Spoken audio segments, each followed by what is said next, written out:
बिस्मिल्लाहिर्रहमानिर्रहीम, अस्सलाम वालेकुम नाज़रीन। मैं हूं इरफान हाशमी और आपको प्रोग्राम में खुशामदीद कहता हूं। 3 खबरों पर तफसील से हम बात करेंगे। पहली खबर, दुबई में इस वक्त क्या चल रहा है, क्या तय पाया और नवाज शरीफ ने क्या मांगा और जरदारी क्या कुछ देने के लिए तैयार नहीं है, और बाप सदर और बेटा वज़ीर आज़म, ये कहानी क्या है, इसकी तफसील भी मैं आपके सामने रखूंगा। और फिर व्यूअर्स, अगला वज़ीर आज़म कौन होगा, ये मामला कहां जाकर रुका, ये भी बताऊंगा आज की इस नशिस्त में। और फिर जो सबसे अहम सवाल, ये जो तलाक हुई है पाकिस्तान तहरीके इंसाफ और परवेज़ खटक साहब के दरमियान, इसके मदरजात क्या हैं, क्या बुनियादी वजह बनी, और अब परवेज़ खटक साहब क्या करने जा रहे हैं KPK के अंदर, और कौन लोग उनका साथ देंगे, ये भी मैं आपको बताऊंगा। और पाकिस्तान इस वक्त कहां पर स्टैंड कर रहा है IMF की डील के हवाले से, और माली खसारा जो है ये कहां तक पहुंच गया, क्योंकि डार साहब ये कहते हैं कि दिसंबर में जो भी हुकूमत होगी उसे मुल्क चलाने में किसी किस्म की कोई दुश्वारी का सामना नहीं करना पड़ेगा। उन्होंने ये क्यों कहा? और फिर मोहम्मद जुबैर का एक इंटरव्यू जिसमें उन्होंने कहा कि हमारा ही वज़ीर आज़म होगा चौथी बार भी, ये बात वो किस बुनियाद पर कर रहे हैं, इसकी मुकम्मल तफसील भी आपके साथ मैं शेयर करूंगा। लेकिन व्यूअर्स, सबसे पहले आपको बताएं कि नवाज शरीफ साहब 2019 में बरतानिया आते हैं, और जिन हालात में वो बरतानिया आए उसके पीछे एक डील थी जो जनरल बाजवा ने की। और जनरल बाजवा के हवाले से कोई पाकिस्तान मुस्लिम लीग नून का कारकुन हो, लीडर हो, सेकंड टीयर, फर्स्ट टीयर, मरूसी जितने भी किरदार हैं, वो कोई भी नाम नहीं लेता। जब मरीम से सवाल किया जाए तो मरीम ये कहती हैं कि जनाब उनका हम क्यों नाम लें, कोर्ट मार्शल के लिए कोई और जो ले रहा है। आपने अक्सर पाकिस्तान मुस्लिम लीग नून के लोगों को सुना होगा ये कहते हुए कि जनाब एक हाइब्रिड रजीम चल रही थी जिसे खान साहब लीड कर रहे थे, और साथ उनके जनरल बाजवा का ये लोग नाम नहीं लेते, क्योंकि उन्हें मालूम है कि जनाब हमारा मोहसिन तो जनरल बाजवा था जिसके कहने पर, जिसके करने पर ये सब कुछ हुआ। और नवाज शरीफ और इस वक्त मुल्क की सियासत जहां पर खड़ी है, इसमें जनरल बाजवा का एक बुनियादी हाथ है। अब सवाल ये पैदा होता है कि इन हालात में जो कुछ दुबई के अंदर हो रहा है और जो कुछ पाकिस्तान में नवाज शरीफ साहब के हवाले से क्या सराहियां की जा रही हैं, ये कहां पर स्टैंड करती है। आपको याद रखना चाहिए, दुबई में मुलाकातों का एक तवील सिलसिला जो है वो जारी है। नवाज शरीफ साहब बार बार भागे भागे कभी सऊदी अरब जाते हैं, कभी दुबई जाते हैं। मैंने आपको आज से ठीक 5 माह पहले एक जुमला कहा था कि जनाब जद्दा जो प्लान है वो इन मेकिंग है, और फिर उसके ऊपर अमल दरामद हुआ, और असल में ये जद्दा प्लान था क्या।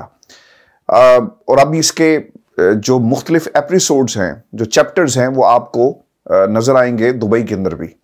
एक स्मोक स्क्रीन जो है वो क्रिएट की जा रही है नवाज शरीफ साहब की तरफ से। उन्होंने पाकिस्तान आना है, और इन हालात के अंदर उनकी सियासत किस तरह जिंदा रहेगी। वेंटिलेटर से तो निकाल लिया आपने, ICU से तो निकाल ली, लेकिन क्या वो चल सकेगी, इसको इंश्योर करने के लिए वहां पर कुछ गारंटीज दी जा रही हैं। आगे बढ़ने से पहले मैं आपको एक तस्वीर दिखा दूं। इस तस्वीर को गौर से देखिएगा। नवाज शरीफ साहब दुबई में लोगों से मिल रहे हैं। हमें यह बताया गया पाकिस्तान के मीडिया के जरिए कि जनाब बहुत सारी कारोबारी शख्सियात से मुलाकात हो रही है, सरमायाकारी पाकिस्तान लेकर आएंगे, और इस सरमायाकारी को पाकिस्तान की अवाम पर खर्च किया जाएगा। अब ये सरमायाकारी कौन सी सरमायाकारी है? आप इन चेहरों को देखें, आपको क्या कोई नॉन फेसेस यहां पर नजर आएंगे? ये क्या पाकिस्तान मुस्लिम लीग नून दुबई का कोई चैप्टर है नून लीग का? जिन लोगों को इस तस्वीर में आप देख सकते हैं, इनके नाम क्या हैं, कोई नहीं जानता है। इन लोगों को क्यों, ये तस्वीरों को क्यों रिलीज किया गया? और मैं पाकिस्तान के मीडिया पर हेडलाइंस के अंदर ये देख रहा था कि जनाब ये देखें, सरमायाकारों के साथ मुलाकातें हो रही हैं। 4 साल बाद नवाज शरीफ को दुबई की क्यों याद आई? नवाज शरीफ किस किस्म की सियासत कर रहे हैं, किस किस्म का एक अबहाम लोगों के जहनों में अपनी यानी नून लीग की कारकर्दगी को सामने रखकर एक क्रिएट करने की कोशिश की जा रही है कि असल मसीहा नून लीग ही है, और असल सरमायाकारी नून लीग ही लेकर आ सकती है। क्योंकि इनको मालूम है कि जब ये लोगों में जाएंगे, कारकर्दगी कुछ नहीं है, 4 साल का एक बहुत बड़ा बैगेज मौजूद है, कन्विक्टेड, भागे हुए, एब्सकॉन्डर, और इन चीज़ों को किस तरह सुप्रीम कोर्ट ऑफ पाकिस्तान से इसके ऊपर मोहर लगवाई जाए, ये तमाम सवालात हैं नवाज शरीफ के सामने, जिसका जवाब या कभी वो दुबई जाकर एक धूल आंखों में डालते हैं लोगों की, एक स्मोक स्क्रीन जो है वो क्रिएट की जा रही है। और फिर ये भी इंतहाई अहम सवाल है कि आप दुबई तो चले गए लेकिन लाहौर क्यों नहीं जा रहे? पॉलिटिकल कैपिटल नहीं है जी। अगर पॉलिटिकल कैपिटल इनके पास होता तो ये लोगों को फेस कर सकते हैं। ये इसी तरह यात्रा करेंगे, कभी सऊदी अरब चले जाएंगे, कभी यूएई जाएंगे, कभी मिडिल ईस्ट के अंदर लोगों से मुलाकातें करके ये तासुर दिया जाएगा। एक स्मोक स्क्रीन जो है वो क्रिएट की जा रही है कि जनाब हम हैं तो मईशत ठीक होगी, अगर हम नहीं हैं तो मईशत ठीक नहीं होगी। सिर्फ उधार पकड़कर कुछ दिनों के लिए हुकूमत को सहारा दिया जाएगा और फिर इसी चीज को आने वाले इलेक्शंस में जो है वो भरपूर तरीके से इस्तेमाल किया जाएगा।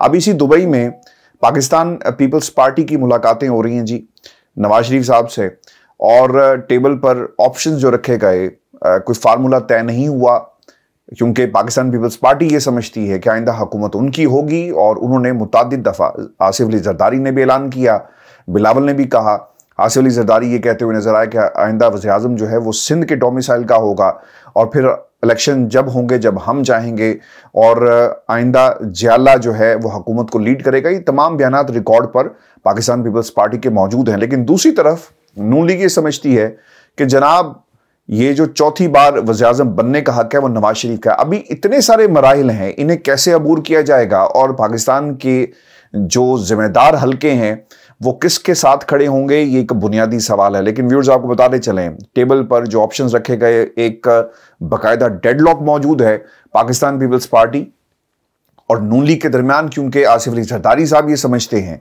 कि मुझे सदर बना दिया जाए और नीचे वज़ीर-ए-आज़म जो हैं वो उनके बरखुरदार होंगे। इसी ऑप्शन के तहत वो यानी दुबई में उन्होंने मुलाकातें की और फिर सीट एडजस्टमेंट, और फिर सीट एडजस्टमेंट के लिए भी एक बहुत बड़ी जो मुश्किल इनके सामने है नून लीग के सामने, क्योंकि पीपल्स पार्टी बार बार कह रही है कि हमारे साथ सीट एडजस्टमेंट की जाए। सीटें मांगी जा रही हैं पंजाब के अंदर, केपी में, और फिर इसके साथ साथ नून लीग ने जो साफ इनकार इसे कहें या मुश्किल उनके सामने ये है, क्योंकि उन्हें खुद भी ये मालूम नहीं है कि किन नशिस्तों के ऊपर सीट एडजस्टमेंट जो है वो की जाए, क्योंकि पाकिस्तान तहरीक इंसाफ का वोटर कहां पर स्टैंड करता है इन्हें खुद मालूम नहीं है। लोग ये कहते हैं, अगर आप जो पॉपुलर ओपिनियन है, आवाम की जो नब्ज है, वहां से आवाज ये आ रही है व्यूअर्स कि जब भी इलेक्शन होंगे और अगर इमरान खान गलत है तो इंतखाबात करवा दो, तुम्हें मालूम हो जाएगा कि तुम कहां पर स्टैंड करते हो और पाकिस्तान की आवाम का फैसला क्या है। डरते किस बात से हो, फैसला करो, इंतखाबात करवाओ और तुम्हें मालूम हो जाएगा कि इस निज़ाम की औकात क्या है और इस मुल्क में इस सियासी जमातों की औकात क्या है, पाकिस्तान की आवाम उनके बारे में क्या सोचती है।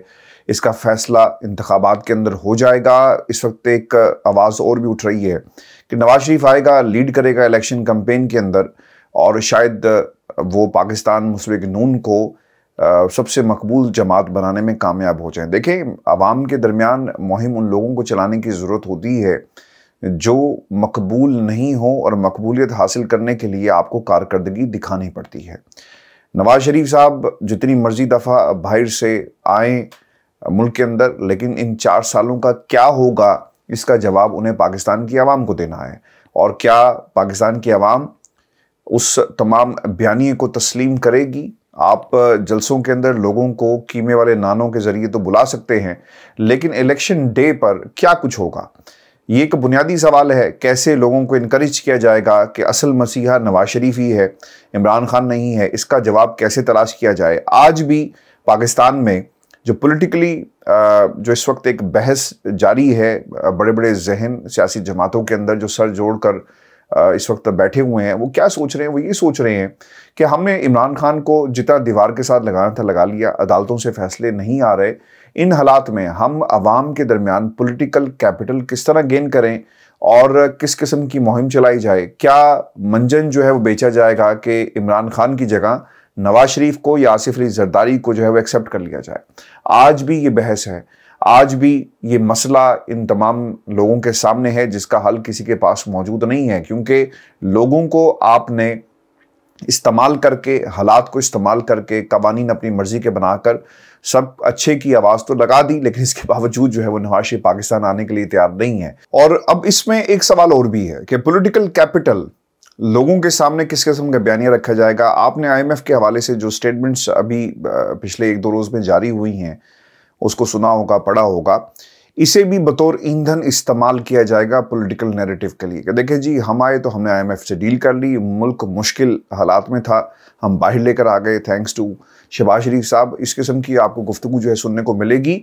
यानी ये पाकिस्तान दुनिया में ये वाहिद हुकूमत होगी जो कर्ज लेने पर जो है वो शुक्र कर रही है और इसे बतौर पॉलिटिकल मोटिव्स के लिए इसे इस्तेमाल किया जाएगा। लेकिन ये आईएमएफ की डील जो है ना, ये आपके गले पड़ेगी। आपने पैसा सिक्योर कर लिया कितने दिनों के लिए, और फिर इस पैसे को सिक्योर करने के बाद क्या पाकिस्तान की आवाम को इसका रिलीफ मिला, इसके ऊपर भी सवाल उठता है। और क्या आप लोगों को मना सकेंगे मुहिम चलाकर कि जनाब देखिए, हम आपके लिए कर्जा लेकर आए और हम थे जिसने पाकिस्तान को तरक्की की राह पर दोबारा गामजन किया? ये बहुत ही संजीदा सवालात हैं व्यूअर्स। इसी बहस के अंदर जो लंदन में होती रही और फिर इसके साथ साथ हमने ये देखा कि दुबई भी इसका मरकज बना रहा कि आइंदा निगरान वज़ीर आज़म कौन होगा। आपको याद रखना चाहिए कि मुल्क के अंदर जो निगरान सेटअप है, इसके हवाले से 2 किस्म के बयानिए और ख्यालात मौजूद थे पाकिस्तान के सियासी मंजरनामे पर।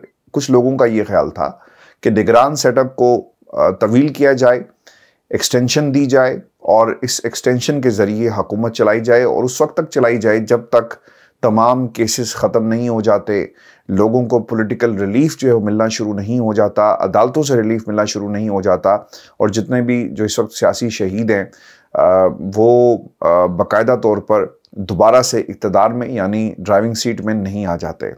ये सब कुछ हो रहा है पाकिस्तान के अंदर।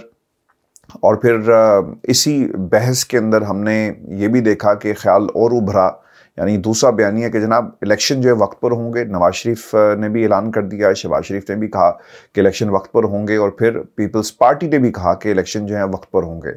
अब ये तो बात तय हो गई कि दोनों तरफ से ये कोशिशें भरपूर तरीके से जारी थी, लेकिन निगरान सेटअप में निगरान वज़ीर आज़म का एक बुनियादी किरदार होगा, और जिस सियासी जमात का निगरान यानी उनकी मर्ज़ी का वज़ीर आज़म निगरान आएगा, यकीनन उनसे एक एज हासिल होगा, क्योंकि टेबल पर यह बात तय नहीं हो सकी कि पॉलिटिकल सीट एडजस्टमेंट किस हद तक की जाएगी और किस हद तक जो है वो पंजाब में हिस्सा मिलेगा पाकिस्तान पीपल्स पार्टी को, क्योंकि दोनों तरफ से जोर लग रहा है। अब देखना ये है कि अगला वज़ीर आज़म कौन होगा। खबर ये है, आपको दे दूं कि दुबई से एक शख्सियत को इंपोर्ट किया जा रहा है।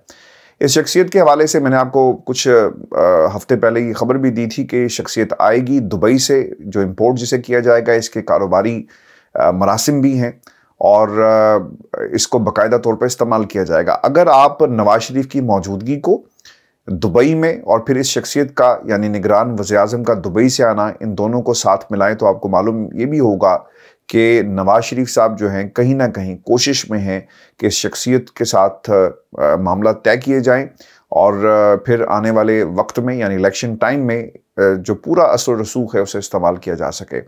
अब अगला जो निगरान वज़ीर आज़म है इसे इंपोर्ट किया जाएगा दुबई से, ये मैं आपको खबर दे रहा हूँ। इसके साथ साथ कुछ और नाम भी थे जिसमें मोहसिन बेग साहब हैं, गौहर अयूब साहब हैं जो पाकिस्तान पीपल्स पार्टी से यानी आसिफ अली जरदारी साहब के बहुत करीब हैं, ये ख्याल किया जाता है।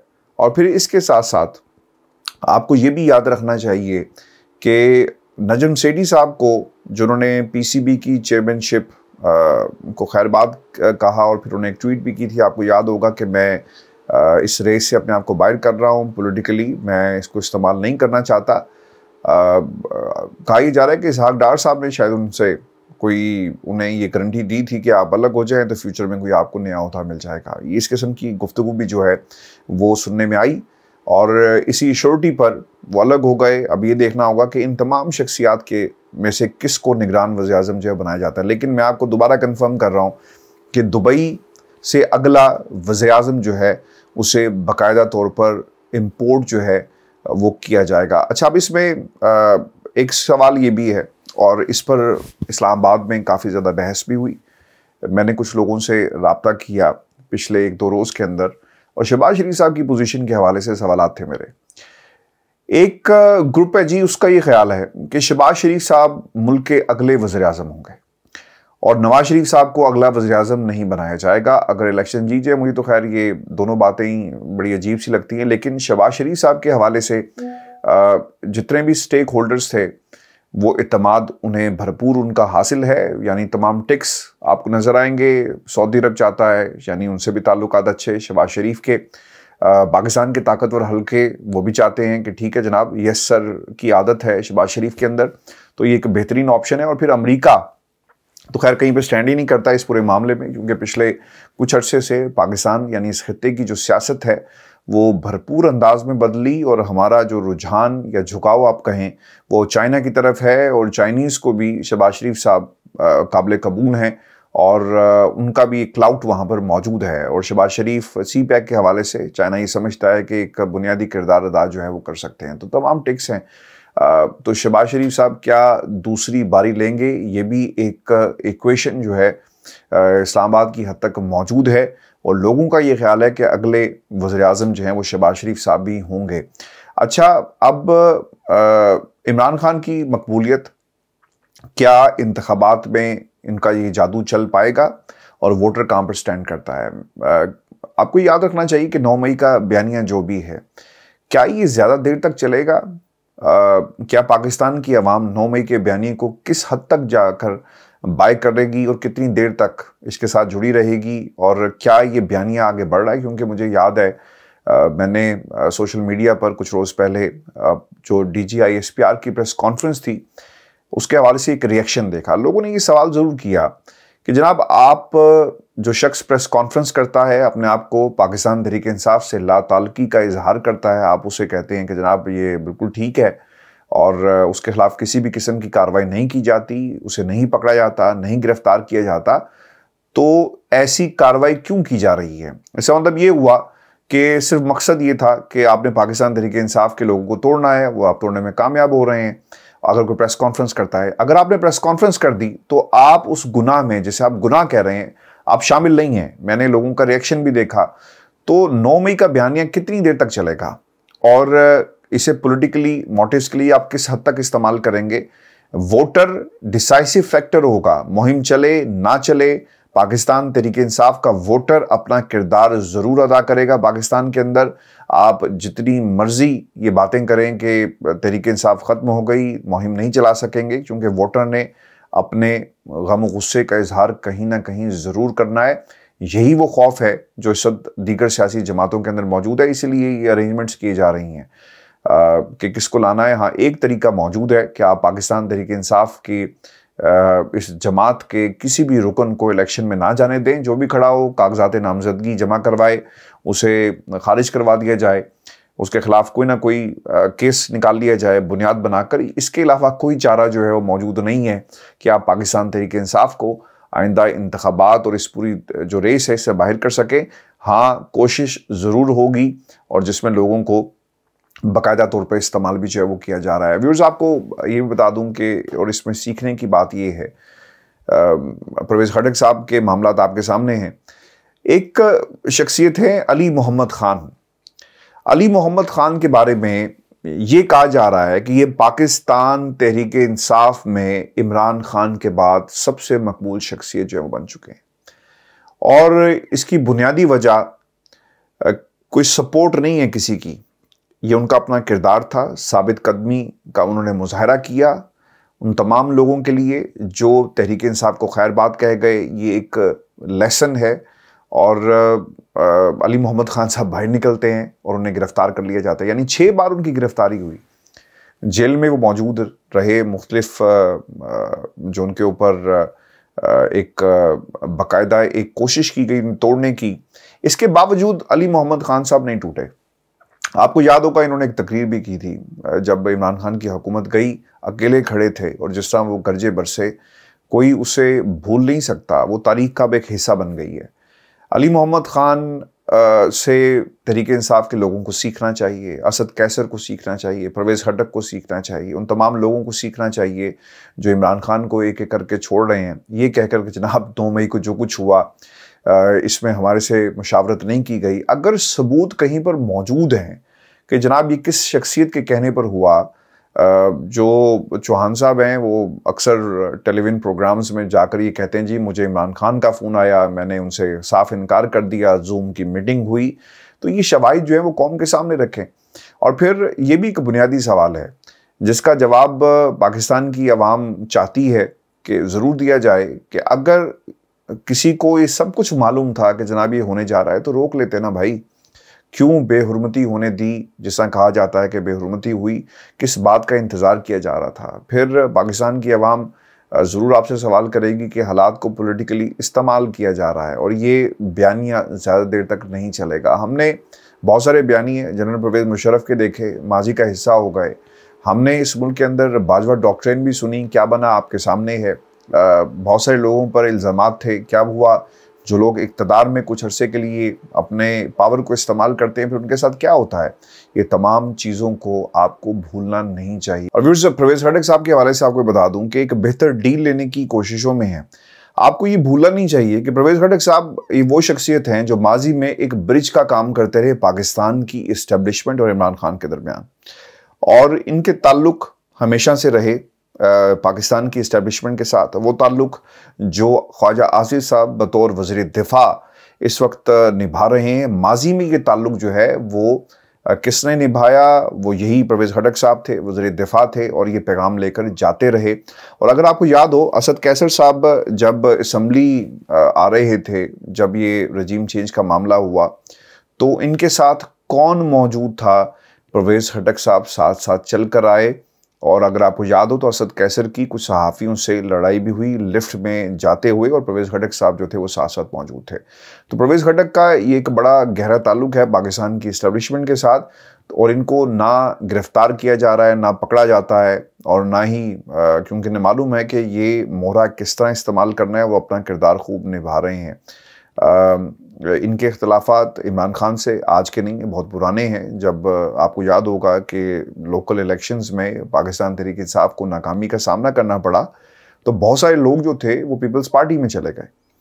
तो परवेज़ खटक साहब की भरपूर कोशिश है कि लोगों को दोबारा जो है वो एक प्लेटफॉर्म पे इकट्ठा किया जाए, लेकिन सुनने में ये आ रहा है कि नौशहरा से केपी और असद कैसर साहब ने भी साफ इनकार कर दिया। क्योंकि असद कैसर का मैं नाम इसलिए ले रहा हूँ क्योंकि असद कैसर परवेज़ खटक के साथ बैठकर उन्होंने प्रेस कॉन्फ्रेंस की थी, लेकिन बताया जा रहा है, जब हमने सवाल किया इनके करीबी जो लोग हैं, तो असद कैसर साहब भी इनके साथ चलने को तैयार नहीं है। तो परवेज़ खटक की ये कोशिश होगी किसी तरह डील जो है वो हासिल की जा सके और लोगों को इकट्ठा करके एक प्लेटफॉर्म बनाएं। लेकिन इस्तेहकाम पाकिस्तान पार्टी में इनका फ्यूचर जो है बहुत ही ज़्यादा ब्राइट आपको ज़रूर नज़र आएगा। लेकिन ये अलग बात है कि इस्तेहकाम पाकिस्तान का हाल पाकिस्तान की आवाम क्या करेगी, ये हमें भूलना नहीं चाहिए। बिकॉज़ मैं आपके सामने कुछ चीज़ें और रख दूँ जाते जाते, क्योंकि ये जो IMF का मामला है ना, एक ख़बर Hindustan the times of India में लगी और उसमें पाकिस्तान के असासों के बारे में बात की गई है। गो के टाइम्स ऑफ इंडिया पाकिस्तान के हवाले से जब भी लिखेगा, दुश्मन मुल्क क्या लिखेगा इसमें कोई राय नहीं है, लेकिन वो बातें बिल्कुल ठीक कर रहे हैं। टाइम्स ऑफ इंडिया ये कहता है कि इस्लामाबाद ने अपने जो कैपिटल एसेट्स हैं उन्हें बेच दिया है। अब ये डिटेल्स क्या है मैं आपके सामने रख देता हूँ। एक तो जनाब एक तो जो कराची पोर्ट ईस्ट जो है वो यूएई बेस्ड कंपनी को $220 मिलियन पर लीज पर जो है वो दिया जा रहा है। अब आपको मालूम हो जाएगा कि ये पैसा और किस किस्म की शरह यूएई में बैठकर जो है वो तैयार की जा रही हैं और इसमें नून लीग का क्या हाथ है। यानी पाकिस्तान के असासों को बराए फरोख्त करके गिरवी रखकर लीज पर देकर आप ये सब कुछ कर रहे हैं। इससे पहले आपने पाकिस्तान के जो एयरपोर्ट से उसके हवाले से भी खबर सुनी। तो ये वो स्ट्रेटजी है जिसके तहत हुकूमतें चलाने के लिए प्लानिंग जो की जा रही है। आपने इमरान खान को माइनस करना था, आपने कोशिश करके देख ली, वो आज भी पाकिस्तान की सियासत का सिकंदर है। आप उसे चाहते हुए भी माइनस नहीं कर पाए। हालात जो हैं, सियासत तहरीक इंसाफ की आपको स्लो होती हुई नजर आ रही होगी, लेकिन इसके बावजूद आपके पास इस मुल्क को चलाने का कोई हल मौजूद नहीं। यानी पाकिस्तान के असासों को लीज पर देकर आप मुल्क चलाने का जो है वो एक ख्वाब देख रहे हैं। और ये वो फार्मूला है जो इस पीडीएम के टोले के पास मौजूद है। इसके अलावा इनके पास मुल्क को आगे कैसे लेकर जाना है कोई हल मौजूद नहीं है। किसका वज़ीर आज़म होगा, कितनी सीटें मिलेंगी, हमारे बच्चे कहाँ जाएंगे, दुबई में, लंदन में और सऊदी अरब में यही बातें हो रही हैं। वो ममालिक जहाँ पर अपनी कोई किसी किस्म की जमहूरियत मौजूद नहीं है, जो शाही ख़ानदान जिस तरह से हुकूमतें करते हैं, आप उनकी गोद में बैठकर पाकिस्तान में जमहूरियत को कैसे चला सकते हैं। अब सऊदी अरब को भी ख्याल ये आ गया कि जनाब हम ये जो ब्लैंक चेक इनके हवाले करते थे, अब ये ब्लैंक चेक हम नहीं देंगे, हमें फ़ायदा क्या मिलेगा। आपने उनकी जो दिफाई सलाहियत थी उसको तो भरपूर तरीके से मजबूत भी किया, ट्रेनिंग भी आप देते हैं, लेकिन अब सऊदी अरब भी ये सोचता है कि भाई बदले में हमें क्या मिलेगा।